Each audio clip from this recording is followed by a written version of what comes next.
Assalamualaikum warahmatullahi wabarakatuh. Halo semuanya, kembali lagi bersama saya Dita Rotutunisa tentang penjelasan materi mata kuliah Manajemen Sumber Daya Manusia. Kali ini saya akan menjelaskan tentang apa itu komunikasi. Nah, pengertian dari komunikasi sendiri adalah proses penyampaian pesan dari suatu pihak ke pihak yang lain agar tercapainya pemahaman yang sama.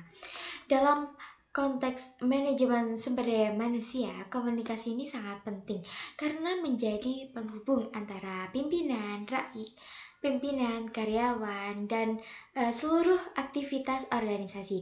Nah, tanpa komunikasi yang baik, tidak mungkin ada koordinasi dan kerjasama.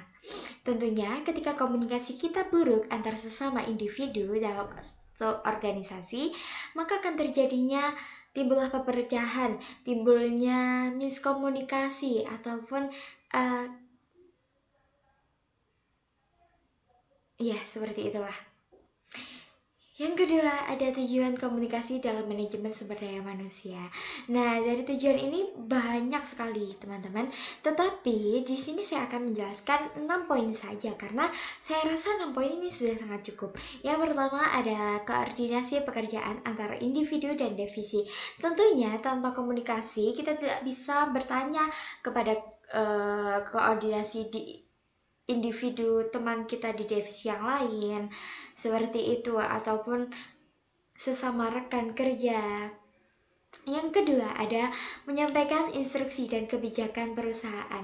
Tentunya instruksi kurang efektif ya teman-teman jika dijelaskan dengan cara pemaparan lewat pamflet, lewat informasi tertulis seperti BC-an kayak gitu. Tetapi lebih ke efektif lagi dikomunikasikan secara langsung, disampaikan kepada pihak yang tertuju, pihak yang bersangkutan.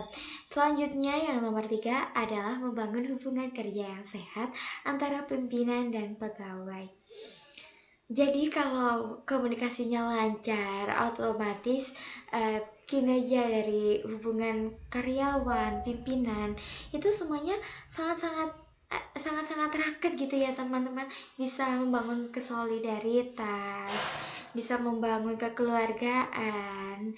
Yang keempat adalah mengurangi konflik melalui penyampaian informasi, bisa menimbulkan kejelasan ya. Jadi tidak ada salah paham di antara satu individu dengan individu lainnya atau suatu divisi dengan divisi lainnya, kelompok atau whatever. Ya, begitulah. Yang kelima adalah meningkatkan motivasi karyawan. Nah, melalui hal ini dapat disampaikan komunikasikan melewati feedback, penghargaan, dan juga arahan-arahan yang diberikan. Yang nomor keenam yaitu mendukung proses penilaian kerja dan pengembangan SDM. Ketika komunikasi yang baik, tentunya saran-saran yang diberikan oleh atasan kepada bawahan ketika mempunyai kesalahan akan menimbulkan proses penilaian kinerja ini semakin meningkat gitu. Jadi ada evaluasi seperti itu ya teman-teman. Selanjutnya yang poin ketiga adalah jenis-jenis komunikasi dalam organisasi. Nah, tentunya di dalam organisasi mempunyai tipe-tipe cara komunikasi yang berbeda. Tetapi di sini saya akan menjelaskan beberapa arah yang umum ya teman-teman. Yang pertama adalah komunikasi berdasarkan arah, yaitu vertikal yang meliputi downward atau atas bawah atau upward bawah ke atas. Nah, jadi apa sih yang membedakan antara downward dan upward ini? Kalau downward itu kan instruksi atas bawah, berarti instruksi dari regulasi, evaluasi, instruksi, regulasi, dan evaluasi. Nah, kalau upward sendiri adalah melalui kita melaporkan dulu, lalu mendapatkan saran, dan lalu mendapatkan keluhan dari karyawan. Jadi seperti itu ya, dari bawah baru ke atas, dari staff sampai ke Yang paling atas adalah pimpinan. Selanjutnya yang nomor kedua adalah komunikasi horizontal atau kan sejajar. Nah, dari sini sudah jelas ya teman-teman bahwa hal ini meliputi antara divisi atau rekan kerja untuk mengkoordinasikan suatu permasalahan, suatu informasi. Yang ketiga ada komunikasi secara diagonal, yaitu antara pihak yang berbeda dari divisi dan beberapa level.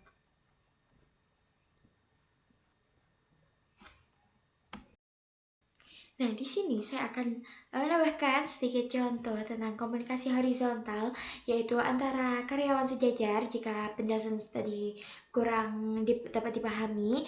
Nah, jadi contoh singkatnya yaitu ketika di bagian marketing nih berkoordinasi dengan bagian desain untuk membuat brosur promosi. Nah, itu kan antara rekan kerja ya untuk menyelesaikan tugas. Nah, diharapkanlah seperti itu, atau antara dalam organisasi antara divisi seperti itu. Yang ke contoh yang selanjutnya yang komunikasi non verbal yaitu komunikasi yang dari manajer menunjukkan senyuman saat menerima laporan dan memberikan kesan bahwa kita sebagai manajer itu harus selalu mendukung tim kita, harus selalu memberikan support, harus menebarkan energi yang positif. Maka dari itu kita harus tetap tersenyum, dan pesan yang disampaikan melalui ekspresi wajah ini bisa saja dari gerak tubuh, bisa saja dari tatapan ataupun nada suara. Kan kalau terkesan nadanya tinggi berarti lagi marah-marah nih, seperti itu. Komunikasi dalam rekrutmen. Nah, komunikasi dalam rekrutmen ini proses dari HRD memilih karyawan yang membutuhkan komunikasi yang jelaskan.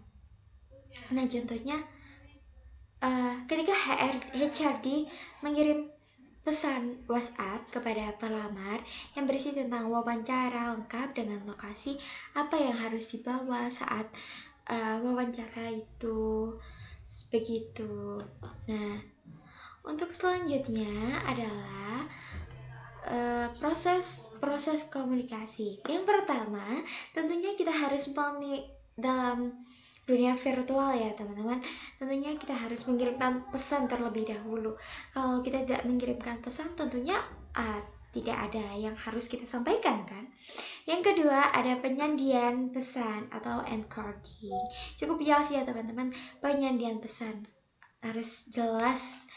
Yang ketiga ada media komunikasi. Nah, media ini bisa saja secara lisan atau secara langsung, atau bisa jadi secara virtual ataupun daring. Nah, di dunia digital yang sekarang tentunya banyak sekali komunikasi, alat-alat komunikasi seperti media sosial, telepon, ataupun yang lain sebagainya, Gmeet, Zoom, seperti itu. Yang keempat, tentunya harus ada penerima pesan. Jika kita mau mengirimkan pesan tidak ada yang penerima, buat apa kita mengirimkan pada siapa? Yang kelima ada pemahaman. Diharapkan bahwa dari penerima bisa menerima pesan yang kita salurkan dengan baik, dengan jelas, pemahamannya tertuju, seperti itu. Dan pesan yang baik, komunikasi yang baik adalah komunikasi yang memiliki feedback. Jadi yang keenam adalah feedback. Kita mengirimkan pesan saja tanpa ada feedback dari penerima pesan, tentunya hal tersebut kurang efektif ya teman-teman. Seperti kita kayak ngobrol sendiri jatuhnya, seperti itu. Oke, dari hal tersebut bisa jadi mempunyai hambatan nih dalam komunikasi, seperti perbedaan persepsi, bahasanya yang kurang jelas, kita berprasangka yang tidak sama gitu, emosi juga tidak stabil, saluran komunikasi ini tidak tepat dan informasi yang kita berikan itu terlalu berlebihan, maka hal tersebut akan menghambat komunikasi dalam manajemen sumber daya manusia. Nah, jadi harus pelan-pelan, terstruktur, tertata, serta maksud yang dapat kita sampaikan bisa terterima dengan baik. Yang